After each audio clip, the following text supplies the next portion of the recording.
কোরবানির ঈদের আগে অস্থির চট্টগ্রামের মশলার বাজার। সরবরাহে ঘাটতি না থাকলেও বেড়েছে প্রায় সব ধরনেরই মশলার দাম। পাইকারি বাজারে লাগাম ছাড়া এলাচের দাম প্রতি কেজি বেড়েছে 300 থেকে 600 টাকা পর্যন্ত। বেড়েছে দারুচিনি, জিরা, হলুদের দামও। চীনা আদার দাম বেড়েছে কেজি প্রতি 30 টাকা। স্থির নেই পেঁয়াজের বাজারও। মশলার এ মূল্য বৃদ্ধির পেছনে ডলারের দাম বৃদ্ধিকে যুক্তি হিসেবে দেখাচ্ছেন ব্যবসায়ীরা।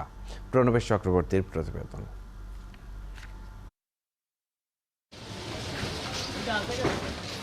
চট্টগ্রামের পাইকারি বাজার খাতুনগঞ্জের মশলার মোকামগুলো ভর্তি নানান রকম মশলা পণ্যে।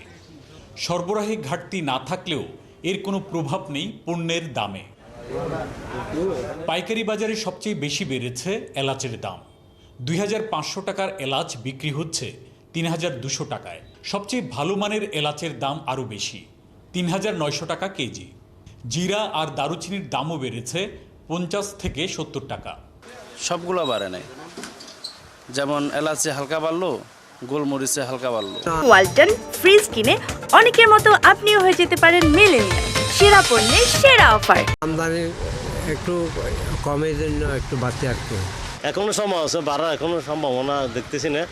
যদি মাল তো আমদানি এখনো আসার সম্ভাবনা এখনো আছে। পেঁয়াজ, আদা, রসুন, হলুদের বাজারেও স্বস্তি নেই। এক সপ্তাহে চীনা আদার দাম বেড়েছে কেজিতে 30 টাকা। দেশি আর ভারতীয় পেঁয়াজের দামও পাইকারিতে 5 টাকা বেড়ে গেছে। আর হলুদের দাম বেড়েছে 30 টাকা। আদাটা প্রায় 95 টাকা আপনার কয়েকদিন আগে বিক্রি হইল, আর আজকে বিক্রি হচ্ছে 220 টাকা।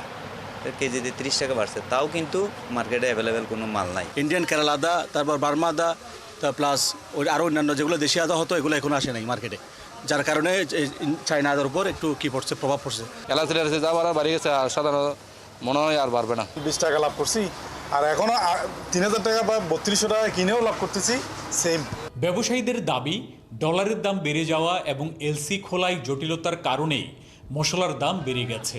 তবে নিয়মিত বাজার তদারকি হলে এত দাম বাড়তো না বলেও মনে করেন কোনো ব্যবসায়ী। আপনার টন প্রতি যেখানে 1200 থেকে 1300 ডলারে ছিল, 13,000 ডলারে ছিল, সেখানে এখন বেড়ে 30,000 ডলার হয়েছে। এলাচির দামটা সেই কারণে বেড়েছে। জেলা প্রশাসন মনিটরিং সেল যেগুলো আছে, তারা যদি বাজার মনিটরিংটা যদি জোরদার করে এবং বিভিন্ন খুচরা পর্যায়ে যদি তারা মনিটরিংটা বাড়ায়, তাহলে আমার মনে হয় বাজার কিছুটা স্থিতিশীল হওয়ার সম্ভাবনা আছে। জানুয়ারি থেকে গত 5 মাসে চট্টগ্রাম বন্দর দিয়ে লবঙ্গ, এলাচ, জিরা, গোলমরিচ আমদানি হয়েছে 1,20,000 মেট্রিক টন, যেখানে পুরো গত বছর আমদানির পরিমাণ ছিল 1,82,000 মেট্রিক টন।